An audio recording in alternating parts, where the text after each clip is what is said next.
Welcome to Ayushman భవ. మీరు gastro intestinal క్యాన్సర్తో బాధపడుతున్నారా? గ్యాస్ట్రో ఇంటెస్టినల్ క్యాన్సర్ లక్షణాలు ఎలా ఉంటాయి? గ్యాస్ట్రో ఇంటెస్టినల్ క్యాన్సర్కు లేటెస్ట్ ట్రీట్మెంట్ మెథడ్స్ గురించి మనతో మాట్లాడేందుకు మనతో పాటు 10 స్టూడియోలో ఉన్నారు Yashoda hospital senior medical oncologist, hemato oncologist doctor Harish Kancharla. వారిని అడిగి మరిన్ని సలహాలు సూచనలు తెలుసుకుందాం. నమస్తే డాక్టర్. నమస్తే అండి. ముందుగా అసలు ఈ కామన్గా వచ్చే ఇంటెస్టినల్ క్యాన్సర్స్ గురించి చెప్పండి డాక్టర్. ఇంటెస్టినల్ క్యాన్సర్స్ అంటే మన తెలుగులో పెద్ద పేగు క్యాన్సరు, చిన్న పేగు క్యాన్సరు, జీర్ణాశయ క్యాన్సర్ అండ్ అన్నవాహిక క్యాన్సర్స్ అంటాం. మామూలుగా పెద్ద పేగు చివరి భాగంలో కూడా క్యాన్సర్స్ వస్తుంటాయి, రెక్టల్ క్యాన్సర్స్ అంటుంటాం. ఈ మధ్య కాలంలో మన ఫుడ్ హ్యాబిట్స్ వల్ల, లైఫ్ స్టైల్ మోడిఫికేషన్స్ వల్ల చాలా కామన్గా వస్తున్నాయి ఈ క్యాన్సర్స్ బేసికల్లీ. సో వీటిలో బేసికల్గా మెయిన్లీ మగవాళ్ళలో వస్తున్నాయి cancers because of smoking and alcohol. అలా కాకుండా ఇంకా కొన్ని జన్యుపరంగా కూడా ఈ క్యాన్సర్స్ వస్తుంటాయి. మోస్ట్లీ ఏ ఏజ్ వాళ్ళలో ఎక్కువగా ఎలాంటి సమస్యలు చూడొచ్చు అంటారు? 45 లోపు వయసు వాళ్ళలో చాలా తక్కువగా చూస్తాం ఈ క్యాన్సర్స్. 50-60 వయసు పైబడిన వాళ్ళు ఎక్కువగా వస్తుంటాయి. మగవాళ్ళు ఎక్కువ అండ్ అధికంగా స్మోకింగ్ చేసేవాళ్ళు, అధికంగా ఆల్కహాల్ తినేవాళ్ళు, బాగా ఒబెసిటీ ఉన్న వాళ్ళలో ఈ క్యాన్సర్స్ అధికంగా ఉంటుంది. అలాగే రిస్క్ ఫ్యాక్టర్స్ కూడా ఏ విధంగా ఉంటాయంటారు? రిస్క్ ఫ్యాక్టర్స్ అంటే మెయిన్గా చెడు అలవాట్లు ఉన్న వాళ్ళకి బేసికల్లీ స్మోకింగ్, ఆల్కహాల్ కానీ, అయితే ఇంకా ఎక్సెసివ్ వెయిట్ ఉన్న వాళ్ళు కానీ ఒబెసిటీ అంటాం. హై ఫ్యాట్ ఇంటేక్ తీసుకునే వాళ్ళకి కానీ, ఎక్కువ రెడ్ మీట్ తీసుకునే వాళ్ళకి కానీ, అండ్ అలా కాకుండా ఇంకా కొంచెము ఎక్కువ మోతాదులో ఫైబర్ డైట్ తీసుకున్నప్పుడు కానీ వీళ్ళందరికీ ఈ క్యాన్సర్ వచ్చే ఛాన్సెస్ ఉంటాయి. అలాగే కొన్ని జన్యుపరంగా హెరిడిటరీ క్యాన్సర్స్ అంటాం. ఎక్కువగా వాళ్ళ వంశపారంపర్యంగా కొన్ని ఆల్రెడీ ఒక రకమైన క్యాన్సర్, ఇంటెస్టినల్ క్యాన్సర్ వాళ్ళ ఫ్యామిలీలో ఉంటే ఆ ఫ్యామిలీలో ఈ రిస్క్ వచ్చే cancer compare to normal population కంటే ఎక్కువగా ఉంటుంది. కొంతమందికి క్రాన్స్ డిసీజ్, అల్సరేటివ్ డిసీజ్ అని కూడా అంటాము. వాళ్ళల్లో కూడా పెద్ద పేగు క్యాన్సర్ వచ్చే ఛాన్సెస్ ఎక్కువగా ఉంటుంది. మోస్ట్లీ ఈ మధ్యకాలంలో మనం చూసినట్లయితే ఆల్కహాల్ ఎక్కువగా తీసుకుంటున్నారు, అలాగే స్మోకింగ్ కూడా ఎక్కువగా చేస్తున్నారు. అంటే వీళ్ళలో ఎక్కువగా ఇంటెస్టినల్ క్యాన్సర్స్ ఉండే ఛాన్సెస్ ఉన్నాయి. అంటే ఎలా గుర్తిస్తారంటారు? సిమ్టమ్స్ ఏ విధంగా ఉంటుందంటారు? సో సిమ్టమ్స్ మెయిన్గా మన ఇంటెస్టినల్ క్యాన్సర్స్లో కప్డౌన్, వెయిట్ లాస్ ఉంటుంది బాగా. అంటే ఆకలి లేకపోవడం వల్ల క్యాన్సర్ కకిక్సే అంటాం. వాళ్ళకి బాగా నొప్పి వల్ల కూడా తక్కువగా ఫుడ్ తింటారు. So weight loss, unexplained weight loss అంటాము.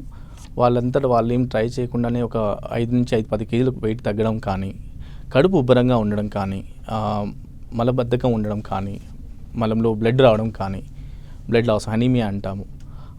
కడుపులో బాగా ఉబ్బరంగా ఉండి పెయిన్ ఎక్కువగా రావడం కానీ, అండ్ తినడానికి ఇబ్బంది పడడం, డిస్ఫేజియా అంటాము. నీళ్లు తాగినా లేకపోతే మన అన్నం తిన్నప్పుడు కూడా మింగడంలో ఇబ్బంది ఉన్నా కానీ ఈ ఇంటెస్టినల్ క్యాన్సర్స్ను ఉన్నట్టుగా గుర్తిస్తాం. అంటే ఎలాంటి టెస్ట్ల ద్వారా ఈ ఇంటెస్టినల్ క్యాన్సర్స్ ఉన్నట్లు గుర్తించడం జరుగుతుందంటారు? సో యాజ్ ఎ సైడ్ మూడు రకాలుగా ఉంటుంది. జీర్ణాశయము, అన్నవాహిక, పెద్ద పేగు, చిన్న పేగు. సో అన్నవాహిక, జీర్ణాశయ క్యాన్సర్స్లో మన అప్పర్ జీ ఎండోస్కోపీ అని చేస్తాము. పైనుంచి ఒక ఎండోస్కోపీ పాస్ చేస్తూ నోటి ద్వారా స్టమక్లో ఏమన్నా లేకపోతే ఈసోఫేగస్ అంటాం, అన్నవాహికలో ఉండే ఏమన్నా గ్రోత్ లాగా డిటెక్ట్ చేసినప్పుడు వాటి నుంచి బయాప్సీ టెస్ట్ చేసి కన్ఫర్మ్ చేసుకుంటాం. అది పెద్ద పేగు క్యాన్సర్స్ అయితే కొలనోస్కోపీ అనే ఎండోస్కోపీ మనం అది త్రూ యానస్ చేస్తాం. అది అంటే ట్రీట్మెంట్ మెథడ్స్ కూడా ఏ విధంగా ఉంటాయంటారు? సో ట్రీట్మెంట్ అనేది పేషెంట్ యొక్క ఏజ్ కానీ, పేషెంట్ యొక్క స్టేజ్ ఆఫ్ ద క్యాన్సర్ మీద డిపెండ్ అవుతుంది. కొంతమందికి ఎర్లీగా డిటెక్ట్ అయిన క్యాన్సర్స్కి సర్జరీ చేసి రిమూవ్ చేయడము, ఆర్ సర్జరీ చేసిన తర్వాత ఆ రిపోర్ట్ బట్టి ఆ స్టేజ్ కూడా డిసైడ్ అవుతుంది. సర్జరీ చేసిన తర్వాత సర్జరీ చేసిన పార్ట్లో కాకుండా చుట్టూ ఏమైనా పాకినప్పుడు ఆ చుట్టూ పాకిన పార్ట్ని కూడా తీసేస్తాము. సో ఫైనల్గా వచ్చే ఆ స్పెసిమెన్ యొక్క రిపోర్ట్ బేస్ చేసుకొని వాళ్ళకి ఫర్దర్గా ఏమైనా రేడియేషన్ అవసరం ఉన్నా, కీమోథెరపీ అవసరం ఉన్నా అవి సజెస్ట్ చేస్తుంటాము. కొన్ని క్యాన్సర్స్లో ఎస్పెషల్లీ పెద్ద పేగు, చివరి భాగంలో వచ్చే క్యాన్సర్లో కానీ, అన్నవాహికలో వచ్చే క్యాన్సర్స్ కానీ కొన్నిసార్లు ముందే కీమో ఇచ్చి, ముందే రేడియేషన్ ఇచ్చి బాగా సైజ్ తగ్గిన తర్వాత సర్జరీ సజెస్ట్ చేస్తుంటాం.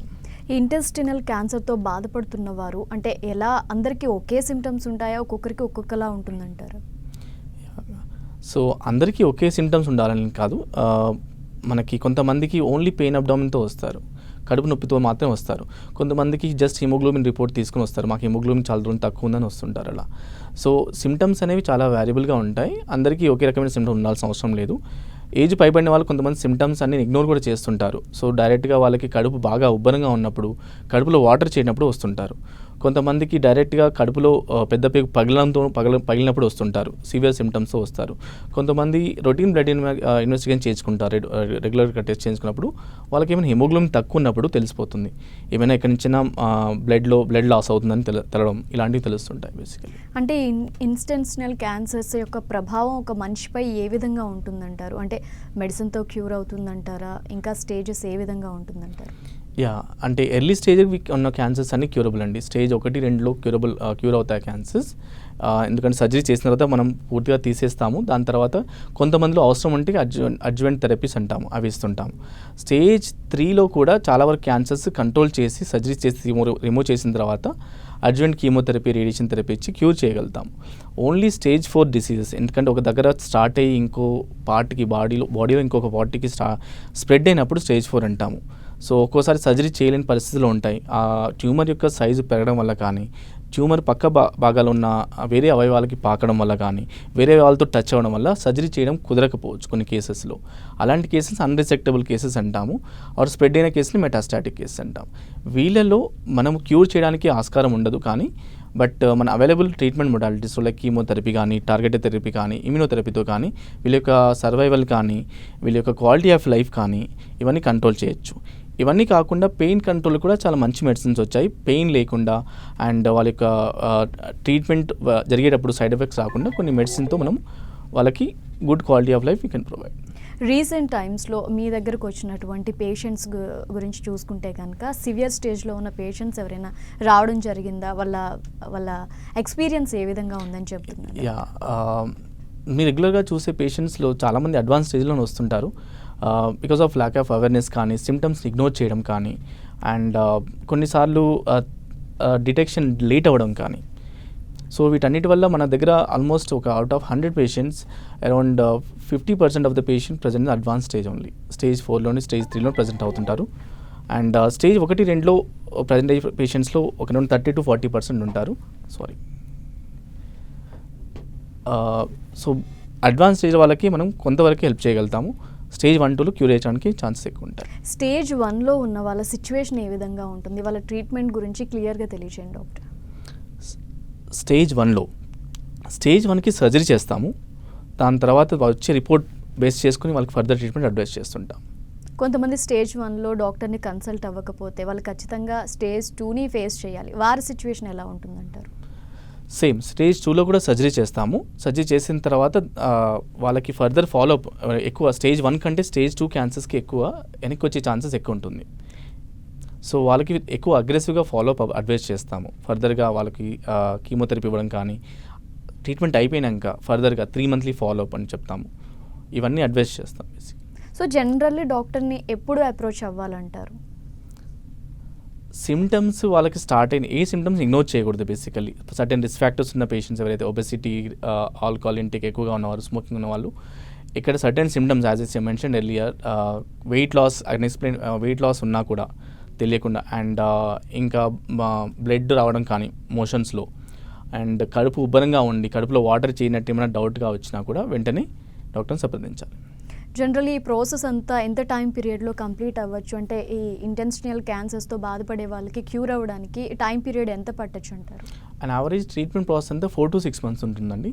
బట్ అడ్వాన్స్ క్యాన్సర్ పేషెంట్స్కి ట్రీట్మెంట్ అనేది కంటిన్యూస్ ప్రాసెస్లా ఉంటుంది బేసికలీ. సో సర్జరీ సజెస్ట్ చేసిన ఎలాంటి జాగ్రత్తలు తీసుకోవాలంటారు? సర్జరీ చేసిన తర్వాత మెయిన్గా న్యూట్రిషన్. ఈ క్యాన్సర్స్లో మనం ఒక ఇంటెస్టైన్ పార్ట్లో ఒక పార్ట్ తీసేస్తాం కాబట్టి వీళ్ళకి ఈ న్యూట్రిషన్ డెఫిషియన్సీ వచ్చే ఛాన్సెస్ ఎక్కువగా ఉంటాయి. సో వీళ్ళకి high protein diet and nutrient supplementation advice చేస్తాము. అండ్ వాళ్ళకి రీగెయిన్ వెయిట్ చేయడానికి, వాళ్ళ నార్మల్ వెయిట్ రావడానికి ఫాలోఅప్లో కూడా will take the same precautions. So intentional cancers అంటే పెద్ద పేగు, చిన్న పేగు, అన్నవాహిక, జీర్ణవాహికకు సంబంధించినవి. సో ఈ పార్ట్స్ మీద ఎలాంటి ప్రభావం చూపిస్తుందంటారు? వాటి ట్రీట్మెంట్ ఎంత సెన్సిటివ్గా ఉంటుందంటారు? సర్జరీ అనేది పేషెంట్ ఒక కండిషన్ బట్టి డిసైడ్ చేస్తాం. 70 ఏళ్ళు పైబడిన వాళ్ళకి సర్జరీ కాంప్లికేషన్స్ ఎక్కువ ఉంటాయి కాబట్టి, మార్బిడిటీ ఎక్కువ ఉంటుంది కాబట్టి వాళ్ళకి as much as possible surgery వరకే వాళ్ళ సజెస్ట్ చేస్తాము. కొంతమందికి రేడియేషన్ ట్రీట్మెంట్ కానీ, కీమోథెరపీ ట్రీట్మెంట్ కానీ వాళ్ళ యొక్క స్టేజ్ బట్టి అండ్ పేషెంట్ కండిషన్ బట్టి వాళ్ళు తట్టుకోగలుగుతారా లేదా దాన్ని బట్టి డిసైడ్ చేసుకొని వాళ్ళ ట్రీట్మెంట్ డిసైడ్ చేస్తాం. బేసిక్గా సెన్సిటివ్ వైజ్ అంటే కీమోథెరపీ అనేది కొంతమంది పేషెంట్స్ సూటబుల్గా ఉండొచ్చు, ఉండకపోవచ్చు. ఏజ్ ఎక్కువైన కొద్దీ కీమోథెరపీ వల్ల సైడ్ ఎఫెక్ట్ కొంచెం ఎక్కువే ఛాన్స్ ఎక్కువ ఉంటాయి. సో 70 ఏళ్ళు పైబడిన వాళ్ళలో మనం రెండు మూడు డ్రగ్ కలిపి వాడాల్సిన ప్లేస్లో ఓన్లీ ఒక డ్రగ్గే వాడుతుంటాం. ప్రస్తుత కాలంలో మనం చూసినట్లయితే ఈ ఇంటెస్టినల్ క్యాన్సర్స్ యొక్క శాతం ఏ రేంజ్లో ఉంది డాక్టర్? ఇప్పుడు మన దేశంలో స్టమక్ క్యాన్సర్, కోలన్ క్యాన్సర్ చాలా కామన్గా ఉన్నాయి. ఇన్ వరల్డ్ వైడ్ కూడా ఇప్పుడు 3rd and 4th most common cases intestinal క్యాన్సర్సే ఉంటున్నాయి. సో అంటే మీ దగ్గరకు వచ్చినటువంటి పేషెంట్స్కి మీరు ఈ అలవాట్లు మానుకుంటే మీకు క్యూర్ అవుతుంది అంటే వాళ్ళు ఎంతవరకు దాన్ని రీచ్ అవ్వగలుగుతున్నారు? So already someone started smoking, someone taking heavy alcohol intake, వీళ్ళందరికీ కూడాను వాళ్ళన్నీ ఒక డైట్ మోడిఫికేషన్స్తో పాటు ఇవన్నీ ఆపినప్పుడు వాళ్ళ యొక్క క్యాన్సర్ ఛాన్సెస్ అనేది కంపేర్డ్గా మొత్తం నార్మల్కి రాకపోయినా at least they reduced by 50 or 70% chances reduction in the further incidence of these cancers. ఈ ఇంటెస్టినల్ క్యాన్సర్స్ బారిన పడకుండా మన లైఫ్ స్టైల్ అనేది డే 1 నుంచి ఎలా డిజైన్ చేసుకుంటే కొంచెం ఈ సమస్యల నుంచి బయటపడచ్చు అంటారు? మెయిన్గా డైట్లో అండి హై ఫైబర్ డైట్ తీసుకోవాలి, యాంటీ ఆక్సిడెంట్స్ ఉన్న వైటమిన్ సి రిచ్ ఉన్న ఫుడ్స్ తీసుకోవాలి, అండ్ హాట్ లిక్విడ్స్ అవాయిడ్ చేయాలి, ఎక్సెసివ్ కన్జంప్షన్ అంటారు. And of course alcohol and cigarette smoking కానీ ఇవన్నీ క్యాన్సర్కి దోహదం చేస్తాయి కాబట్టి ఇవన్నీ అవాయిడ్ చేయాలి. And physical activity, so BMI maintain చేయడం, ఫిజికల్ యాక్టివిటీ రెగ్యులర్గా చూసుకోవడం, ఇవన్నీ క్యాన్సర్, ఈ ఇంటెస్టినల్ క్యాన్సర్ రాకుండా దోహదం చేస్తాయి. అలాగే ఇంటెన్షనల్ క్యాన్సర్స్ అనేవి జన్యుపరంగా కానీ వంశపారపర్యంగా వచ్చే ఛాన్సెస్ ఉంటాయా? ఒకవేళ అలా వస్తే ఎలాంటి టెస్టులు మీరు సజెస్ట్ చేస్తారు? So especially large intestine cancers అంటాం, పెద్ద ప్రీవ్ క్యాన్సర్స్ కానీ, స్టమక్ క్యాన్సర్స్ కానీ 5 to 10% వరకు జన్యుపరంగా వచ్చే ఛాన్సెస్ ఉంటాయండి. ఎస్పెషల్లీ లించ్ సిండ్రోమ్ అని అంటాం. కోలన్ క్యాన్సర్స్లో చాలా కామన్గా ఫెమిలియల్ క్యాన్సర్స్ వచ్చినప్పుడు ఇది కామన్ క్యాన్సర్ ఉంటుంది.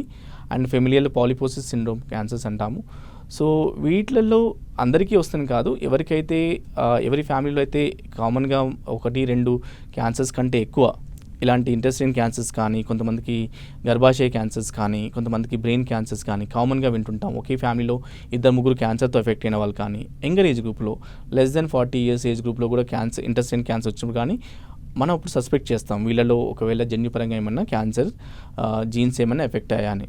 వాళ్ళకి వాళ్ళ ఫ్యామిలీ మెంబర్స్ కానీ ఒకవేళ ఆ జన్యుపరమైన టెస్ట్ ఒకటి ఏదైనా ఉంటుందో అది కన్ఫర్మ్ చేసుకున్న తర్వాత ఎర్లీ స్క్రీనింగ్ అంటాం, హై రిస్క్ పేషెంట్గా ట్రీట్ చేస్తూ వాళ్ళని తొందరగా వాళ్ళ యొక్క ఫ్యామిలీ మెంబర్స్కి తొందరగా క్యాన్సర్ సంబంధించిన స్క్రీనింగ్ మొడాలిటీస్ ఏ ఉంటే తొందరగా అడ్వైస్ చేస్తాం.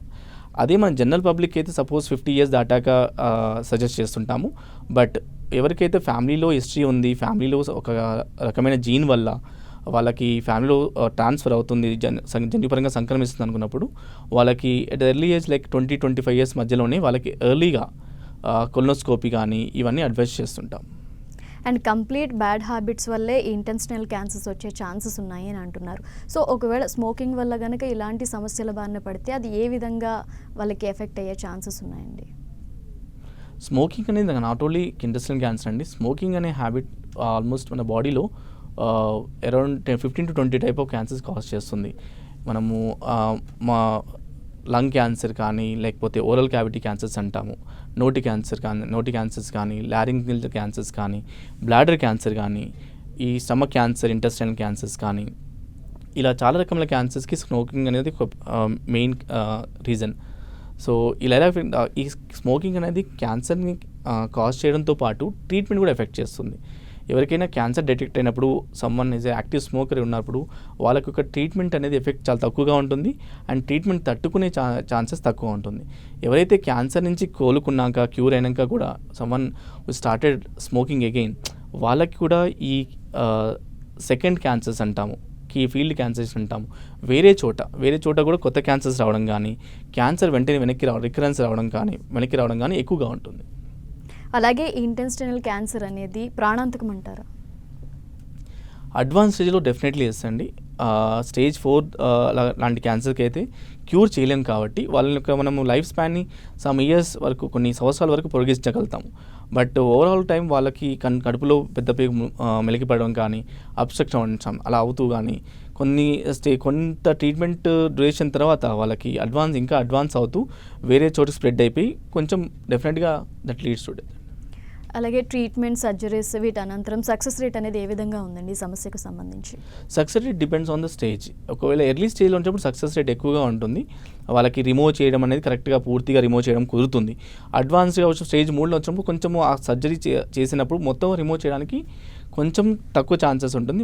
వాళ్ళలోనే కొన్నిసార్లు మళ్ళీ రీడూ సర్జరీ అంటాం, మళ్ళీ సర్జరీ చేయాల్సి రావడము, లేకపోతే సర్జరీ చేసిన తర్వాత ఎక్కువ ట్రీట్మెంట్ మొడాలిటీస్ మనం ఇన్కార్పొరేట్ చేయడం లాంటివి జరుగుతుంది. చాలామంది 45 లోపు వస్తుంది ఈ సమస్య అని చెప్పేసి అంటారు. 45 దాటిన తర్వాత అంటే చాలామంది 45 దాటిన తర్వాత అంటే చాలా ఎడిక్ట్ అయిపోయి ఉంటారు. వాళ్ళ బాడీ పార్ట్స్ స్థితిని బట్టి పేషెంట్ అనేది ఏ విధంగా ట్రీట్మెంట్కి కోఆపరేట్ చేయడం జరుగుతుంది? Yes, you're right. ఇట్లా స్మోకింగ్ చేసే వాళ్ళు నాట్ ఓన్లీ క్యాన్సర్ అండి, they are more affected with the heart problems, lung problems and వాళ్ళ యొక్క న్యూట్రిషనల్ స్టేటస్ కూడా కంపేర్ టు నార్మల్ ఇండివిజువల్ చాలా తక్కువగా ఉంటుంది. సో వీళ్ళు నార్మల్ పబ్లిక్ కంటే ఎక్కువగా ట్రీట్మెంట్ని సహకరించడం కానీ ట్రీట్మెంట్ యొక్క సైడ్ ఎఫెక్ట్స్ తట్టుకొని కొంచెం తక్కువగా ఉంటుంది. హార్ట్ కండిషన్ ఉన్న వాళ్ళకి మనము కీమోథెరపీ కొన్నిసార్లు సూట్ అవ్వకపోవచ్చు. సో వాళ్ళలో మనము ట్రీట్మెంట్ కొంచెంసార్లు కాంప్రమైజ్ చేయాల్సి వస్తుంది. డోసెస్ మోడిఫికేషన్స్ కానీ ఆల్టర్నేట్ డ్రగ్స్ కానీ వాడాల్సి ఉంటుంది. సో డెఫినెట్లీ ఈ కేసెస్లో వాళ్ళకి ట్రీట్మెంట్ అవుట్కమ్స్ కూడా యాజ్ నార్మల్ కంటే కూడా కొంచెం తక్కువగానే ఉంటాయి. అంటే ఏ స్టేజ్లో ఉన్న వాళ్ళకి కీమోథెరపీ లాంటివి సజెస్ట్ చేయడం జరుగుతుంది, రేడియేషన్ కానీ? స్టేజ్ 4, స్టేజ్ 3లో కీమోథెరపీ అవసరం పడుతుందండి. స్టేజ్ 1, 2లో కొంచెం తక్కువ ఛాన్సెస్, కీమోథెరపీ లేకుండానే ఓన్లీ సర్జరీతోనే మనం క్యూర్ చేయొచ్చు. అలాగే యంగేజ్లోనే కొంతమంది వ్యసనాలకు అలవాటు పడుతూ ఉంటారు. ఇలాంటి యంగేజ్లో వాళ్ళు ఎవరైనా ఈ మధ్య కాలంలో మీరు చెకప్కి రావడం జరిగిందా మీ దగ్గరికి? యంగేజ్లో బేసికలీ ఈ మధ్య కాలంలో స్టమక్ క్యాన్సర్, రెక్టల్ క్యాన్సర్స్ ఎక్కువగా వస్తాయి. ఎందుకంటే మోర్ ఆఫ్ అడిక్షన్తో కాకుండా వీళ్ళలో జన్యుపరమైన ఉండడం కానీ ఎక్కువ జన్యుపరం వల్ల ఉండడం కానీ స్టమక్ క్యాన్సర్ కానీ రెక్టల్ క్యాన్సర్ ఈ మధ్య కాలంలో ఎక్కువ అవుతున్నాయి. సో లేడీస్లో ఎక్కువగా ఈ సమస్యలు వస్తూ ఉంటాయంటారా? లేడీస్లో కూడా అండి, ఇండియన్ ఫీమేల్స్ మన దగ్గర ఎక్కువగా మనం సాల్టెడ్ పికిల్స్ అవన్నీ వాడుతుంటాం. బేసికల్లీ బాగా ప్రిజర్వ్డ్ పికిల్స్ ఇవన్నీ ఈ సాల్ట్ కంటెంట్ ఎక్కువగా ఉండడం వల్ల బేసికల్ స్టమక్ క్యాన్సర్ అనేది ఎక్కువగా ఉంటుంది. దాంట్లో ఉండే నైట్రోజో అమైనా కాంపౌండ్స్ అని ఉంటాయి కొన్ని, అవి మన బాడీలో జీర్ణాశయంలో బాగా ఇరిటేషన్ చేస్తూ ఓవరాల్గా లాంగ్ టర్మ్లో బేసికలీ క్రానిక్ గ్యాస్ట్రైటిస్ అనే కండిషన్ క్రియేట్ చేసిన తర్వాత అక్కడ ఈ స్టమక్ క్యాన్సర్ రావడానికి ఎక్కువ ఛాన్సెస్ ఉంటుంది. సో ఇండియన్ పాపులేషన్లో ఈవెన్ ఫీమేల్స్లో కూడాను కొంతమందికి బీటిల్ నట్ చూవింగ్ కానీ స్మోకింగ్ అలవాటు ఉన్న వాళ్ళకి కానీ, సో ఇలా ఎక్కువ లాంగ్ టర్మ్గా సాల్టెడ్ పికిల్స్ తినే వాళ్ళకి కానీ అండ్ ఒబెసిటీ ఉన్న వాళ్ళకి కానీ ఈ క్యాన్సర్ రిస్క్ అనేది ఎక్కువగా ఉంటుంది. అలాగే ఫిషర్స్ పైల్స్ ఇలాంటి వ్యాధులు కూడా ఇంటెన్షనల్ క్యాన్సర్స్కి రిలేటెడ్గా ఉంటాయంటారా? వాటికి రిలేటెడ్ ఉండదండి. ఫిషర్స్ ఫైల్స్ కొన్ని ఇన్ఫ్లమేటరీ బౌల్ డిసీజ్ అంటాం, క్రాన్స్ డిసీజ్ అంటాం, వాళ్ళకి కూడా కొన్ని ఫిషర్స్ అవి ఫామ్ అవుతుంటాయి. వాటి అయిన కొన్నిసార్లు వాళ్ళకి బాగా క్రానిక్ ఇన్ఫ్లమేషన్ అంటాం, బాడీలో లాంగ్ టర్మ్గా వాళ్ళకి ఇంటెస్టైన్ అనేది ఇన్ఫ్లమేషన్ ఎఫెక్ట్ వల్ల వీళ్ళకి ఎక్కువ ఛాన్సెస్ ఉంటుంది. But piles are not related with any cancer అండి. అబ్స్ట్రక్షన్ వల్ల కొన్నిసార్లు ఇవి యాడ్ ఆన్గా రావచ్చు అంతే. అలాగే ఇంటెన్షనల్ క్యాన్సర్స్ మీద చాలామందికి అవగాహన అనేది తక్కువ. సో వాళ్ళు ఏం తెలియక కొంచెం కంగారు పడుతూ ఉంటారు. సో అలాంటి వాళ్ళకి ఏం చెప్పాలనుకుంటున్నారు? ఫుడ్లో మనం తీసుకొచ్చే ఎటువంటి అయితే మార్పులు ఉంటాయో వాటి వల్ల most of these cancers can be prevented అండి. మెయిన్గా మనం red meat, processed meet avoid చేయడం కానీ, లో ఫైబర్ తీసుకోవడం కానీ అండ్ సాల్టెడ్ పికిల్స్ తక్కువగా వాడడం, ఇవన్నీ హెల్ప్ చేస్తాయి. సో నాట్ వైజ్ అంటే మనము తినే ఫుడ్లో ఫ్యాట్ కంటెంట్ ఎక్కువగా లేకుండా చూసుకోవడము, ఫైబర్ కంటెంట్ ఎక్కువగా ఉండేలా చూసుకోవడము, యాంటీ ఆక్సిడెంట్ ఎక్కువగా ఉండేలా చూసుకోవడము అండ్ రెడ్ మీట్ తక్కువగా ఉండేది చూసుకోవడం, ఇవన్నీ ఫాలో అయితే మన ఒక ఇంటెస్టైన్ అనేది will not be damaged much. So దానివల్ల ఫర్దర్గా ఈ క్యాన్సర్స్ అనేది ఎక్కువ రాకుండా చేసుకోవచ్చు. అలాగే ఇంటెస్టైనల్ క్యాన్సర్కి సంబంధించి యశోదా హాస్పిటల్లో ఎలాంటి లేటెస్ట్ ట్రీట్మెంట్ అందుబాటులో ఉంది డాక్టర్? సో మనకి ఈ బేసికల్ దీంట్లో కొత్త రకమైన సర్జరీస్ అండి. సర్జరీస్లో ఈ మధ్యకాలంలో ల్యాప్రోస్కోపీ సర్జరీస్ కానీ, రోబోటిక్ సర్జరీస్ కానీ అండ్ తక్కువ బ్లడ్ లాస్తో తక్కువ టైం హాస్పిటల్లో ఉంటూ చేయించుకునే సర్జరీస్ అంటాం బేసికల్లీ. వీటి వల్ల మనకి పేషెంట్కి సర్జరీ రికవరీ టైం చాలా తక్కువగా ఉంటుంది బేసికలీ. సో అండ్ మనం తీసే క్యాన్సర్ సెల్స్ యొక్క సరౌండింగ్ పార్ట్స్లో కూడా ప్రాపర్గా సర్జరీ చేసి రావడం, బయటికి రావడం కానీ, తర్వాత మనం ఇచ్చే రేడియేషన్ కూడా అడ్వాన్స్ ఇన్స్ట్రుమెంట్స్ వచ్చాయి, బేసికలీ అడ్వాన్స్ మిషన్స్ వచ్చాయి. సో ఇవన్నీ చేయడం వల్ల పేషెంట్ యొక్క క్వాలిటీ ఆఫ్ లైఫ్ కానీ, ట్రీట్మెంట్ యొక్క సైడ్ ఎఫెక్ట్స్ కానీ తగ్గించడానికి చాలా దోహదపడతాయి. అంటే ఈ మధ్యకాలంలో ఈ ఇంటెన్షనల్ క్యాన్సర్స్తో బాధపడే వాళ్ళు రికవరీ అయిన తర్వాత వాళ్ళ ఫీలింగ్ ఏ విధంగా ఉందని షేర్ చేయడం జరిగింది డాక్టర్ మీ పేషెంట్స్. సో సర్వైవర్స్కి మనం మెయిన్గా సజెస్ట్ చేసి ఫాలోఅప్ అండి, స్ట్రిక్ట్ ఫాలోఅప్. ఈవెన్ పెద్ద బ్రెవ్ క్యాన్సర్కి మనకు క్యాన్సర్ క్యూర్ అయినాక కూడాను వాళ్ళకి సంవత్సరానికి 2 సంవత్సరాలు ఒకసారి మళ్ళీ కొలనోస్కోపీ చేయించుకోవడం అనేది సజెస్ట్ చేస్తున్నాం. ఎందుకంటే ఆ కోలన్లో, డ్యామేజ్ కోలన్లో ఆల్రెడీ ఒకసారి క్యాన్సర్ వస్తే మళ్ళీ వచ్చే ఛాన్సెస్, మెటాక్రోనస్ క్యాన్సర్స్ అంటాం, మళ్ళీ వచ్చే ఛాన్సెస్ 5 to 10% ఉంటాయి. సో అందరు ఫాలోఅప్లు వచ్చి అందరు పేషెంట్స్కి మళ్ళీ కొలనోస్కోపీ చేయడము yearly or twice yearly, twice in 2 years, once in 2 years అలా సజెస్ట్ చేస్తుంటాం. సో వీళ్ళలో ఫాలోఅప్ అనేది అప్ టు 2 years, ఎందుకంటే ఏదైతే క్యాన్సర్ అయితే క్యూర్ అవుతుందో మళ్ళీ క్యాన్సర్ వచ్చే ఛాన్సెస్ 2 yearsలో ఫస్ట్ 2 yearsలో చాలా ఎక్కువగా ఉంటుంది. So strict follow for 2 years advice చేస్తాము. మళ్ళీ అప్ టు 5 years వరకు అందరికీ 6 monthsకి ఒకసారి రమ్మని చెప్తాం. అయితే ట్రీట్మెంట్ కానీ సర్జరీస్ కానీ ఇవన్నీ కంప్లీట్ అయినాక, పేషెంట్ పర్ఫెక్ట్ అయినాక వాళ్ళు ఎలాంటి లైఫ్ స్టైల్ ఫాలో అయితే మళ్ళీ క్యాన్సర్ బారిన పడకుండా ఉండే ఛాన్స్ ఉంటుందంటారు? Life style wise same what I side earlier, same thing. వాళ్ళ యొక్క ఫుడ్ హ్యాబిట్స్లో చేంజెస్ తీసుకురావడం కానీ, అడిక్షన్స్ అన్ని మానేసుకోవడం కానీ, అండ్ రెగ్యులర్ ఫిజికల్ యాక్టివిటీ, లో ఫ్యాట్ కంటెంట్ డైట్ ఇవన్నీ తీసుకోవాలి. అలాగే స్టమక్లో కొంతమంది అల్సర్స్ ఉన్నాయని చెప్తూ ఉంటారు, అది ఏమైనా క్యాన్సర్కి దారి తీసే ఛాన్స్ ఉందంటారా? ఎస్ అండి. సో స్టమక్ క్యాన్సర్కి ఒక క్రానిక్ గ్యాస్ట్రైటిస్ అనే ఒక రిస్క్ ఫ్యాక్టర్ అనేది కామన్గా ఉంటుంది. అల్సర్స్ అలా ఫామ్ అయినప్పుడు క్రానిక్ అల్సర్స్ కూడా కొంతమంది పేషెంట్స్లో క్యాన్సర్స్గా టర్న్ అవుతుంటాయి. సో మీరు చెప్తున్నట్టు 50 to 20 టైప్స్ ఆఫ్ క్యాన్సర్స్ ఉన్నాయి అని అంటున్నారు. సో వాళ్ళకి మీరు పేషెంట్కి ఎలా స్టడీ చేస్తారు, వాళ్ళకి ఎలా మోటివేట్ చేస్తారు, ఇదేం పెద్ద ప్రాబ్లం కాదు అని చెప్పేసి ఎలా చెప్పడం జరుగుతుంది వాళ్ళకి? సో క్యాన్సర్స్ వాళ్ళకి ఆల్రెడీ ఒక సర్వైవర్స్ కానీ, క్యాన్సర్ ఫ్యామిలీ మెంబర్స్ ఎవరైతే మన పేషెంట్తో రికమెండ్ చేస్తారో వాళ్ళకు ఒక రకమైన భయాందోళనలు ఉంటాయి బేసికల్లీ. సో వాళ్ళకి స్మోకింగ్ అలవాటు ఉన్న క్యాన్సర్ వాళ్ళకి వచ్చే క్యాన్సర్స్ వేరు, కొంతమంది యంగ్ పేషెంట్స్ వస్తుంటారు వాళ్ళకి.